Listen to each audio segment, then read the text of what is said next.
নবী রাসূল আর আমার নবী সাথে বলুন মৃত্যু বেশ কম আছে কিনা? তারপরও দেখা যায় কিতাবেতে পাওয়া যায় অন্য নবী রাসূলের কাছে আজরাইল যেভাবে যাইতেন আমার নবীর কাছে সেইভাবে যায় না। আমার নবীর কাছে যাবেন আজরাইল, আল্লাহ বলেছেন আজরাইল রে বন্ধুর অনুমতি ছাড়া ঘরে ঢুকবা না, বন্ধুর অনুমতি ছাড়া বন্ধুর রূহে হাত দিবা না, আমি আল্লাহ নিষেধ করে দিলাম। বাবারা ভাইয়ের আজরাইল এসে নবীজি অসুস্থ, চোখের পানি ঝরঝর করে পড়তেছে। আম্মা জান আয়েশা সিদ্দিকা রাদিয়াল্লাহু তাআলা আনহার হুজরায় ছিলেন। আম্মা জান আয়েশা বলেন হুজুর কেন এইভাবে কাঁদতেছেন গো নবী, আপনার কি অসুস্থতার চাপ বেশি, কষ্ট ব্যথা বেশি হইতেছে? আমার নবী কান্দে, আয়েশা রে অসুস্থতার চাপ ব্যথায় কান্দি না রে আয়েশা, আমি কান্দি কিছুক্ষণের মধ্যে আজরাইল আসবে, আমি যদি দুনিয়ার থেকে বিদায় হয়ে যাই আমার এতিম উম্মতের কি উপায়?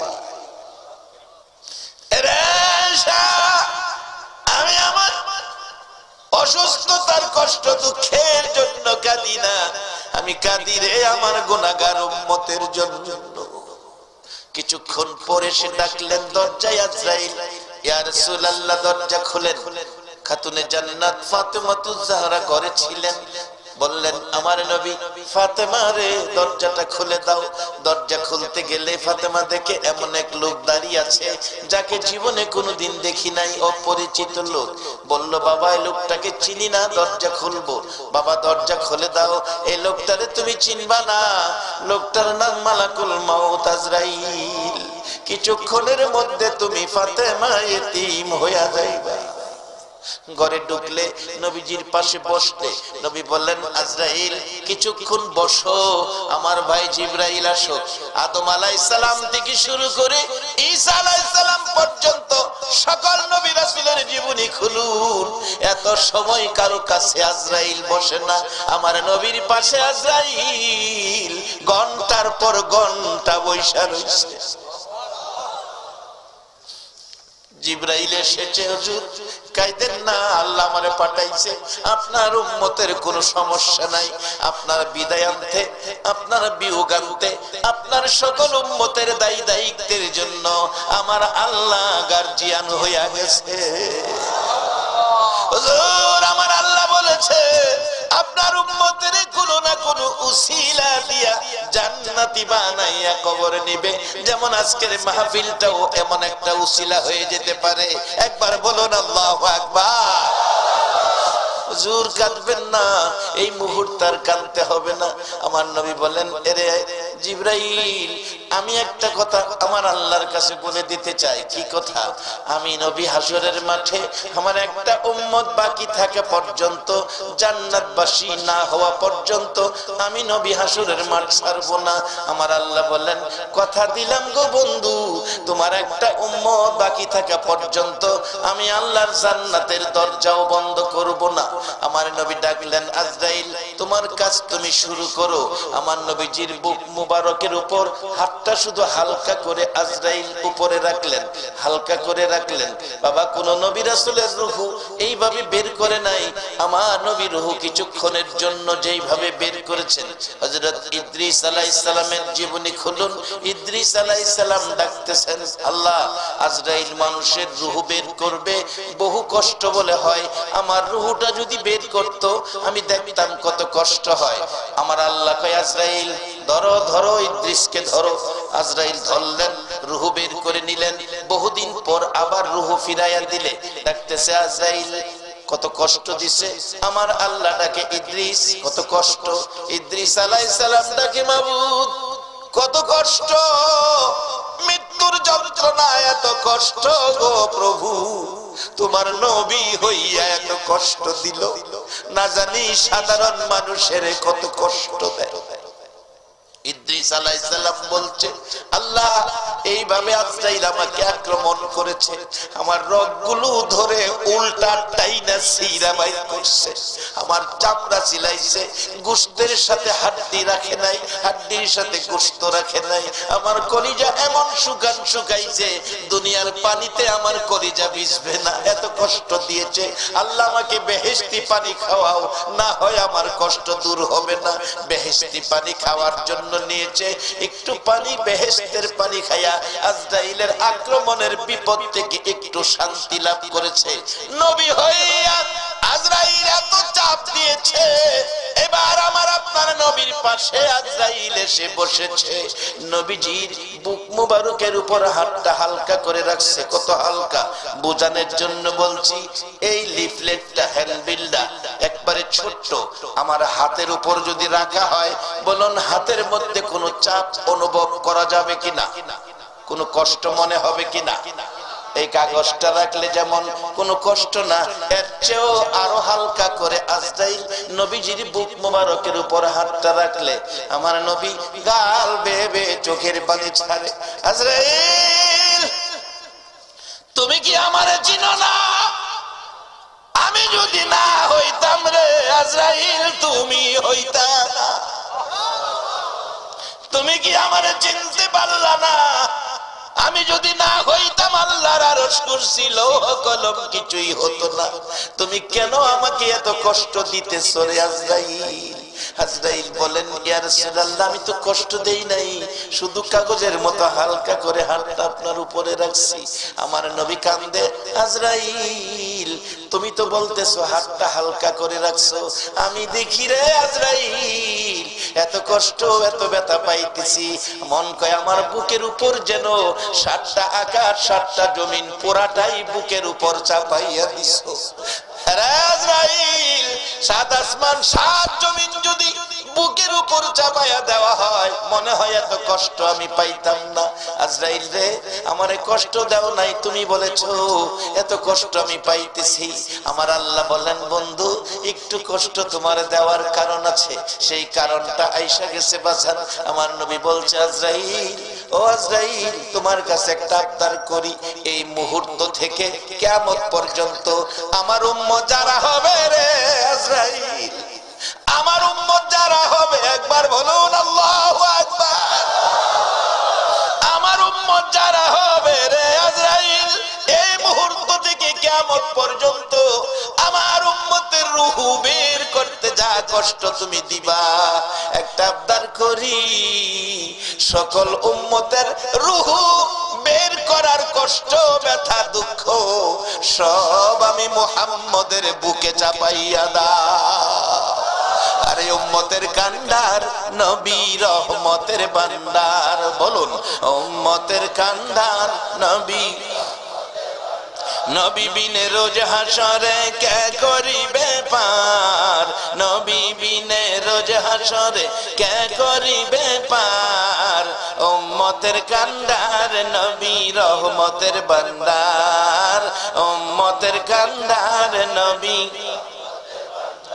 মোদের নবী দয়ার সাগর, গুনাহগার উম্মতের পাগল, মোদের নবী দয়ার সাগর, গুনাহগার উম্মতের পাগল, রোজ হাসরে সেজদায় পড়ে কাঁদবে যারে যার, রোজ হাসরে সেজদায় পড়ে কাঁদবে যারে যার, উম্মতের কান্ডার নবী রহমতের ভান্ডার, উম্মতের কান্ডার নবী,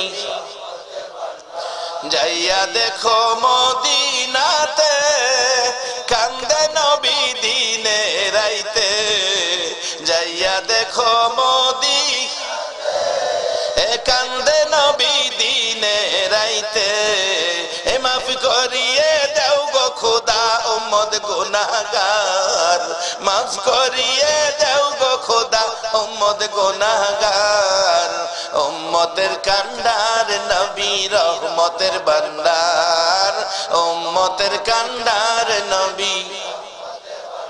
রে বাবার ভাইরা, আমার নবী চোখের পানি ছেড়ে ছেড়ে ডাকে, সব ব্যথা আমার বুকে দিয়ে দাও।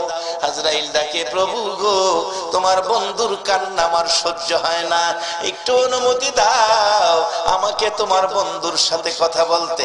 অনুমতি পাই আজরাইল ডাকে, হুজুর কাঁদবেন না, আমি আজরাইল আপনার রূহের, আপনার বুকের মুবারকে হাত রাইখা কসম খাইলাম, আপনার উম্মত যারা হবে, আমানু যারা হবে, আপনাকে যারা ভালোবাসবে, আপনার আদর্শে যারা চলবে, হুজুর আপনার উম্মত আমানু হইয়া, আপনার উম্মত আপনার পরিচয় লইয়া, আপনার ভালোবাসা লইয়া, আপনার উম্মত যখন মৃত্যুর কুলে আসবে, আমি আজরাইলের কাছে যখন আসবে, হুজুর আমি আজরাইল আপনার সাথে কথা দিলাম, কাঁদবেন না। মা যেমন বাচ্চা ঘুম পাড়ায়, বাচ্চা কুলে নিয়ে ঘুম পাড়ায়, মা স্তনের দুধ খাওয়ায় আর বাচ্চাকে ঘুম পাড়ায়, মা ঘুম পাড়ায়, বাচ্চা দুধ খাইতে খাইতে মার কোলে ঘুমিয়ে গেলে মা বাচ্চাকে বিছানায় শোয়া আস্তে করে মুখ থেকে মা স্তনটা বাইর করে নিয়ে আসে। বাচ্চাটা ঘুমায়া গেলে মা আস্তে করে স্তন বাচ্চার মুখ থেকে বের করে নিয়ে আসে। হুজুর বাচ্চা যেমন ঘুমিয়ে গেলে মা স্তন মুখ থেকে বের করে নিয়ে আসে, বাচ্চা খবর পায় না গো নবী, এর চেয়ে আরো সুন্দর করে আপনার উম্মতেরা ঘুমিয়ে যাবে, আমি আজরাইল রূহু আরো আস্তে করে বের করে নিয়ে আসবো। সেই নবী চিনা, নবী মানা, নবীর উম্মত হওয়া, নবীর পক্ষে থাকা, বলুন আমাদের দরকার আছে কিনা? সামাউন বলেন, এরে হাসান বসরি, আমার এতদিনে এই পরামর্শটা দিলি, আমি আমানু হব, আখিরি নবীর উম্মত হব, আমি কালিমা পড়ব, তবে শর্ত হলো আমার নবীর হাদিস শর্ত পেয়েছি, মান ক্বালা লা ইলাহা ইল্লাল্লাহু ফাদাখালাল জান্নাহ। হাসান বসরি রে, তুমি একটা লিখিত দাও, তুমি একটা লিখিত দাও, তুমি যে আমারে কালিমা পড়াইছো, আখিরি নবীর উম্মত বানাইছো, আমানু বানাইছো। আল্লাহ ওয়ালারা, আল্লাহর ওলিরা কি করে? আমানু বানাইছো, তুমি একটা লিখিত দাও, আমি কবরে যাইয়া প্রশ্নের সম্মুখীন হলে লেখাটা দেখাবো। আর কিছু আনতে পারি নাই, এই যে দেখো সামাউন আমানু হয়ে আসছে। হাসান বসরি রহমাতুল্লাহ আলাইহি কালিমা পড়াইয়া আমাকে আখিরি নবীর উম্মত বানাইছে। আরে হাসান বসরি শুধু লেখাটাই নয়, আমার মৃত্যু হয়ে গেলে কালিমা পড়ার পর তুমি আমার নিজের হাতে গোসলটা দিও। বাবারা গোসল দিবে, বড়ি পাতার গরম পানি, সাদা কাফন পরাবে প্রত্যেকের। এই বাবা আমি সহ আমি নিজে এখন থেকে নিজের প্রস্তুতি করতেছি। একটা ছেলেরে মাদ্রাসায় দিছি, ছেলেটা আলেম হবে, ক্লাস 9 এ পড়তেছে, এই বছর 10 এ উঠে গেছে, আলেম হবে। আমি বলেছি বাবা জানাজার নামাজের নিয়ত ভালো করে শিখো, তোমারে মাদ্রাসায় পড়াইছি তোমার রোজগার খাওয়ার জন্য নয় গো বাবা। আমার যেদিন মৃত্যু হবে সাদা কাফনের প্যাকেট হব, যেদিন আমার জানাজার সামনে শুয়াইয়া তোমার বড় ভাই আমার বড় ছেলে চোখের পানি ছেড়ে ছেড়ে বলবে আমার বাবারে মাফ করে দিও, সেদিন তুমি আমার ছেলে আলেম হইয়া তুমি আমার জানাজাটা পড়বে, এটাই জীবনের শেষ আশা। বাবারা মুর্দারকে গোসল দিয়ে কাফন পরাইয়া মাথার বানটা খুইলা রাখে লোকেরা দেখার জন্য। এমন সময় মাথার বান যখন আবার দিয়ে ফেলে মুর্দার কাঁদতে থাকে, ও আমার বন্ধুরা আমার এতিম বাচ্চাটা কাঁদতেছে, তোমরা আমার বানটা খুইলা দাও, আমি আমার বাচ্চাটারে আরেকটা বার দেখা যায়। বলুন এই সময় আমাদের প্রত্যেকের সামনে আসতেছে কিনা? বাবার আমার নবী বলেছে, নবী পরামর্শ দিয়েছে, কাফা বিল মাউতি ওয়াইদান, আর ওয়াজ লাগে না একটা ওয়াজ যথেষ্ট। মৃত্যুর কথাটাকে যখন স্মরণ রাখবেন, মৃত্যুর কথাটা স্মরণ থাকলে একটা ওয়াজই যথেষ্ট হয়। বাজান আমার লাগানো গাছ থাকবে, আমার বান্দা বিল্ডিং থাকবে, আমার কষ্টের রোজগারের টাকা ব্যাংকে পড়ে থাকবে, আমার শুধু সাদা কাফনটা দিয়া খবরও পাঠাবে। সেদিন প্রত্যেকের সামনে আছে কিনা বাজান একটু হিসাব করার জন্য নবী পরামর্শ দিয়েছে। আর দুনিয়াও মাজরাতুল আখিরা, দুনিয়াটা আখিরাতের বাজার।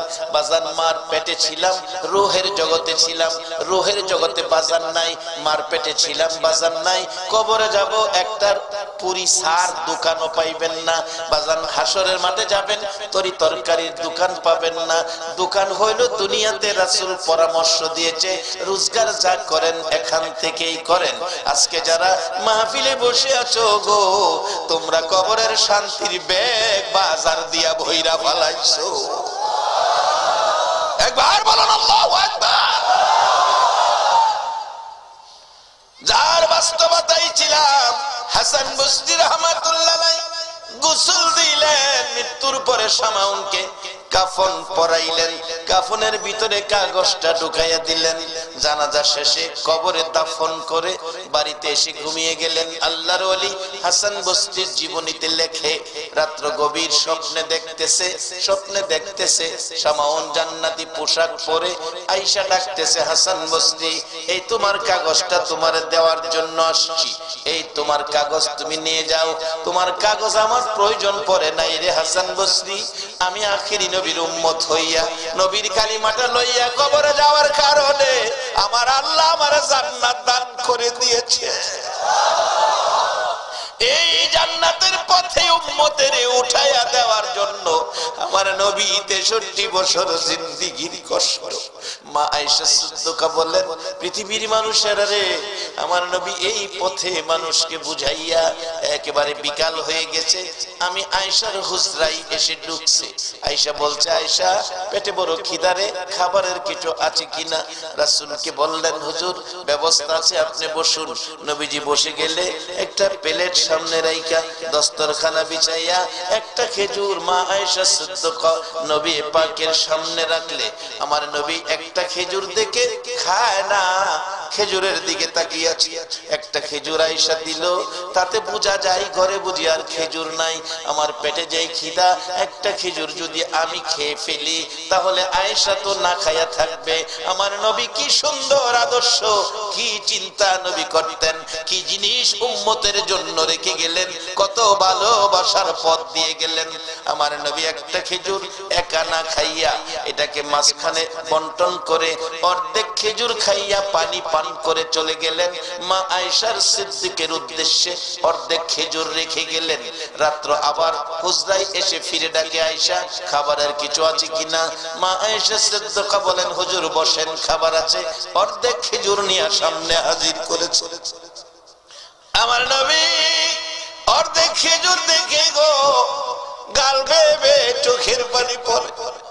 রে আয়েশা, তুমি কি খেজুর খাও নাই? হুজুর আমি খাই নাই। আপনি সারাদিন উম্মতের জান্নাতি বানানোর জন্য কষ্ট করেন গো নবী, আপনি আয়েশা না খাইয়া ঘুমাবেন এটা সম্ভব নয়। আমি আয়েশা ঘরে থাকি, কষ্ট করি না, আমি না খাইয়া ঘুমাইতে পারি। হুজুর আপনি খেজুর খান, পানি পান করে আপনি নবী ঘুমান। আমার নবী খায়া না খায়া গো উম্মতের এই পথে আছে।